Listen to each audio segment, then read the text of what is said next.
नमस्कार। बड़ी खबर में आपका स्वागत है। अमेरिकी अरबपति जॉर्ज सोरोस ने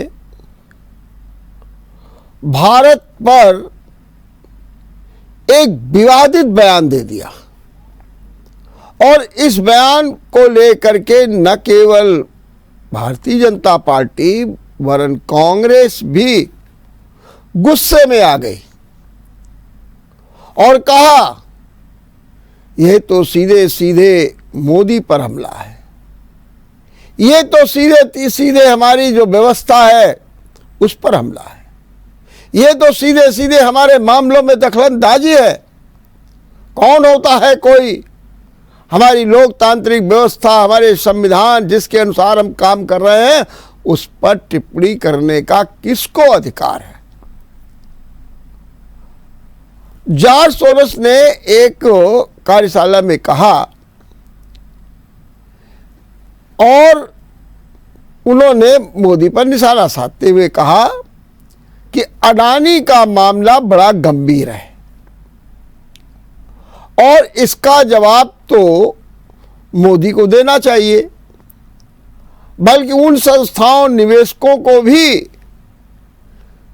जवाब देना चाहिए जो कहीं ना कहीं भारत से जुड़े हुए लोग हैं। और उन्होंने इतना ही नहीं बल्कि भारत की जो लोकतांत्रिक व्यवस्था है उसके परिवर्तन का भी मुद्दा उठा दिया। बस क्या था, बीजेपी विफर गई। केंद्रीय मंत्री स्मृति ईरानी ने प्रेस कॉन्फ्रेंस करके जॉर्ज सोरोस को आड़े हाथों लिया और इतना ही नहीं हुआ बल्कि सच बात तो ये है कि जॉर्ज सोरोस के बयान को लेकर के स्मृति ईरानी ने कहा कि भारत का हर व्यक्ति जवाब देने को तैयार है। हमने पहले भी विदेश के किसी भी मामले को दबाव में नहीं लिया और न लेंगे। कांग्रेस के नेता जयराम रमेश ने भी जॉर्ज सोरोस को फटकार लगाई। हालांकि उन्होंने कहा कि अडानी का घोटाला है, लेकिन ये हम अपने हिसाब से देख लेंगे। हमारा क्या चुनाव परिणाम होगा, हमारे चुनाव परिणाम के क्या मायने होंगे, ये तय करने वाला कोई विदेश नहीं है। हम लोग हैं, हम विपक्ष हैं, हम अपने हिसाब से अपने मामलों को निपटाएंगे। बहरहाल कांग्रेस ने भी जॉर्ज सोरोस को बाकायदे कड़ी फटकार लगा दी। तो एक तो मामला ये बहुत तेजी के साथ उठा हुआ है, दूसरा एक मामला अति गंभीरता के साथ और उठ गया है। मामला क्या है, 16 दिसंबर को हरियाणा के भिवानी के गांव में एक बोलेरो कार जली हुई मिली। लोगों ने देखा और उस जो कार में 2 कंकाल माने जले हुए 100 मिले। पहचान की गई तो ये मामला प्रकाश में आया कि ये जो है दोनों युवक जुनैद और नासिर राजस्थान के भरतपुर में रहने वाले हैं और भरतपुर से अपहरण करके इनको भिवानी लाया गया और वहाँ पर उनको जो है जला दिया गया। हालांकि अभी इस बात की जांच हो रही है कि जला दिया गया या कार में खुद आग लग गई या किसी ने लगा दी, अभी ये जांच का विषय है। लेकिन मामला बहुत गर्मा गया है। कहते हैं कि ये मामला गो तस्करी से जुड़ा हुआ है और जुनैद पर 5 मुकदमे भी हैं, हालांकि नासिर पर कोई मुकदमा नहीं है।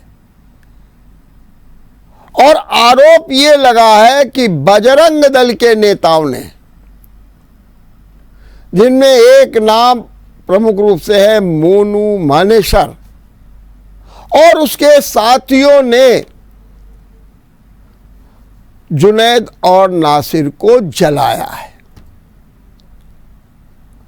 पुलिस ने मुकदमा कायम कर लिया है, अभियुक्तों की तलाश की जा रही है।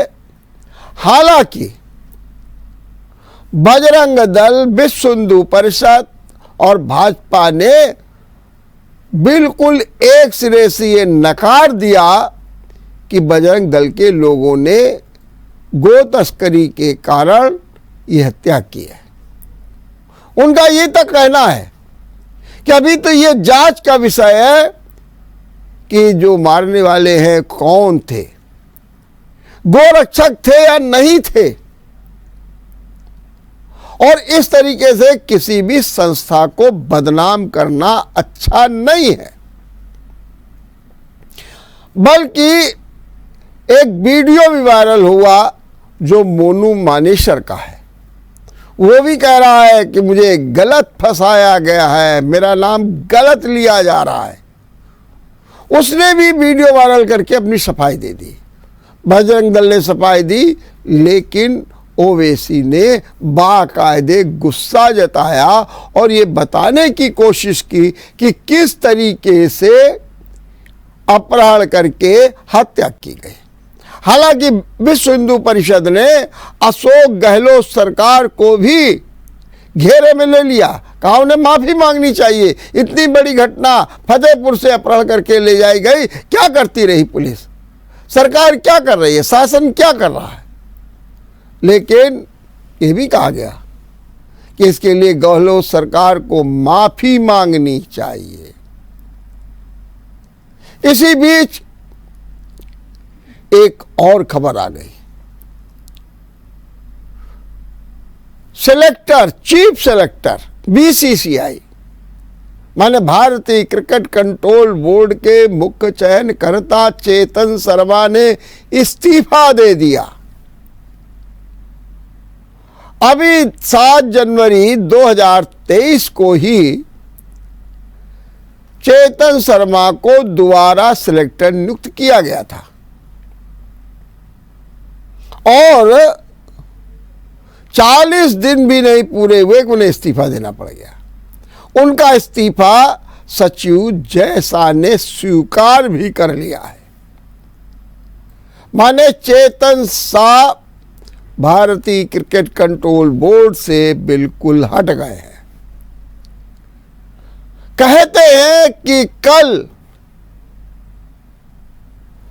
भारतीय टीम और तमाम क्रिकेट जगत से जुड़े लोगों ने बीसीसीआई पर यह दबाव बनाया, हम चेतन शर्मा के साथ काम करने को तैयार नहीं हैं, हमारा दूसरा सिलेक्टर होना चाहिए, अगर नहीं होगा तो हम कोई काम नहीं करेंगे। सीधे तौर पे कहते हैं कि इसी कारण चेतन शर्मा को इस्तीफा देना पड़ा। यहां तक यह भी कहा जा रहा आखिर चेतन शर्मा विवादों में क्यों आए। कहते हैं कि इसके पहले इनका एक स्टिंग ऑपरेशन हुआ। इस स्टिंग ऑपरेशन में चेतन शर्मा विराट कोहली और बुमराह पर आक्षेप लगा रहे। माना यह भी गया कि ऑस्ट्रेलिया के विश्व कप प्रतियोगिता में माने मैच में जो लचरपन रहा, इसके लिए चेतन शर्मा ही जिम्मेदार थे, कोई और नहीं था। और यह भी कहा गया कि जो टीम से बुमराह जो बाहर हुए, उसका जो विवाद हुआ उसमें भी चेतन शर्मा का हाथ था। बहरहाल चेतन शर्मा इस तरीके से घिर गए कि उन्हें अब इस्तीफा देना पड़ा। अब सवाल ये उठता है, इस्तीफा हो गया, इस्तीफा स्वीकार भी हो गया, लेकिन अब कौन होगा चीफ सेलेक्टर बीसीसीआई का। और एक बात और भी है, चेतन शर्मा के इस्तीफे ने विवाद तो पैदा किए, लेकिन तमाम सवाल भी छोड़ दिए। ये भी कह रहे हैं चेतन शर्मा, 80-85% तक फिट वाले खिलाड़ी भी जल्द वापसी का इंजेक्शन लगवा करके चलते हैं। ऐसे विवादित बयान, खेल जगत में ये सब नहीं होना चाहिए। खेल जगत में तो पारदर्शिता होनी चाहिए। विवाद, आक्षेप, आरोप, प्रत्यारोप ये किसी भी दृश्य से शोभा नहीं देते। इसलिए चेतन शर्मा का इस्तीफा तो हो गया है, लेकिन क्रिकेट कंट्रोल बोर्ड अपने मामलों को कैसे आगे बढ़ाएगा ये भी देखने की बात है।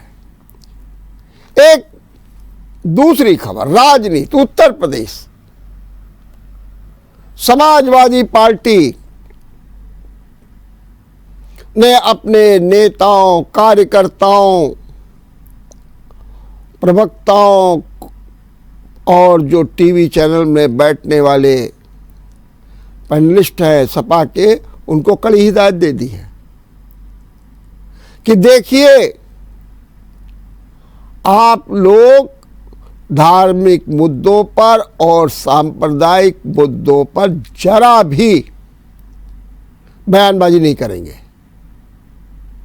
उन्होंने कहा, समाजवादी पार्टी डॉक्टर लोहिया की प्रेरणा से, जो उनके लोकतांत्रिक और समाजवादी और धर्मनिरपेक्ष जो सिद्धांत है उन पर चलने वाली पार्टी है। तो ये जो सांप्रदायिक मुद्दे हों, धार्मिक मुद्दे हों, इन पर कतई चर्चा नहीं की जाए। और इसके साथ में उन्होंने ये भी किया कि अपने दो नेताओं को, ऋचा सिंह को और रोली तिवारी को, पार्टी से बाहर का रास्ता दिखा दिया। कहा यह जा रहा है कि ऋचा सिंह और रोली तिवारी लगातार स्वामी प्रसाद मौर्य के बयानों का विरोध कर रही थी, उन पर टिप्पणी कर रही थी, और यह मामला शांत नहीं हो रहा था, जिस पर अखिलेश यादव को यह कदम उठाना पड़ा। और इतना ही नहीं, एक कारण और भी था। कल चौधरी राम गोपाल का भी एक बयान आ गया। उस बयान में वो कहते हैं, जब स्वामी प्रसाद मौर्य के बारे में पूछा गया तो उन्होंने कहा कि पार्टी है, शिव जी की बारात है, अच्छे बुरे सभी लोग होते हैं, और जो हमारे ग्रंथ होते हैं उसमें अच्छाइयाँ भी होती हैं, बुराइयाँ भी होती हैं, लेकिन ये विवाद होने नहीं चाहिए। मैं सीधे सीधे कहा, स्वामी प्रसाद मौर्य को इस तरीके से काम नहीं। और उन्होंने वहीं दूसरी ओर हिंदू राष्ट्र को लेकर के मुख्यमंत्री योगी आदित्यनाथ के बयान को लेकर के भी अपनी चर्चा कर दी। तो एक और चौधरी राम गोपाल, दूसरी ओर रोली तिवारी, तीसरी ऋचा सिंह, और चौथे समाजवादी पार्टी में एक धड़ा ऐसा जो स्वामी प्रसाद मौर्य की बातों से असहमत है, वो भी जो हल्ला मचा रहा था। इन सबको शांत करने के लिए एक कदम उठाया अखिलेश ने, पार्टी का रास्ता दिखा करके लोगों को बता दिया कि अगर आप ज़्यादा बोलेंगे तो आप भी बाहर। और दूसरी बात, जो सबसे बड़ी बात ये हुई कि उन्होंने नसीहत भी दे दी। लेकिन सवाल दूसरा हो गया, क्या इस तरीके की कार्रवाई, नसीहत इस बात की द्योतक है कि अखिलेश ने भी स्वामी प्रसाद का जो मुद्दा है उसको समर्थन दे दिया है? क्या उसको आगे बढ़ाने के लिए कह दिया है कि 2024 के चुनाव में अब यही जवाब है? और क्या अब ये नए ट्रेंड पर आ गई है समाजवादी पार्टी? और इससे किसको लाभ होने जा रहा है, किसको फायदा होगा, किसको नुकसान होगा, कौन नफे पर रहेगा, चर्चा इसकी भी शुरू हो गई है। तो अब समाजवादी पार्टी का जो दृष्टिकोण है क्यों हुआ, हम इसकी चर्चा करेंगे एक छोटे से ब्रेक के बाद। ब्रेक के बाद आपका एक बार फिर स्वागत है। हम चर्चा कर रहे थे समाजवादी पार्टी के एक्शन की और ये बता रहे थे कि किस तरीके से समाजवादी पार्टी एक्शन में भी है और हिदायत में भी है। दरअसल जो 2022 का विधानसभा चुनाव हुआ उससे जो अखिलेश हैं उनको बड़ी उम्मीदें थी, लेकिन चूक हो गई।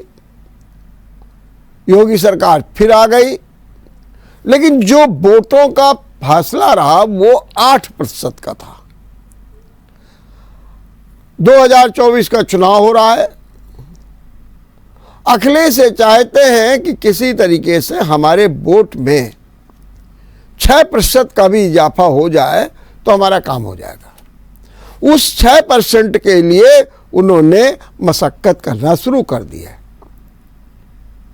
कि सिर्फ यम और वाई मुस्लिम यादव से ही काम नहीं चलेगा, अन्य पिछड़ा वर्ग और साथ में दलित को जोड़ा जाए।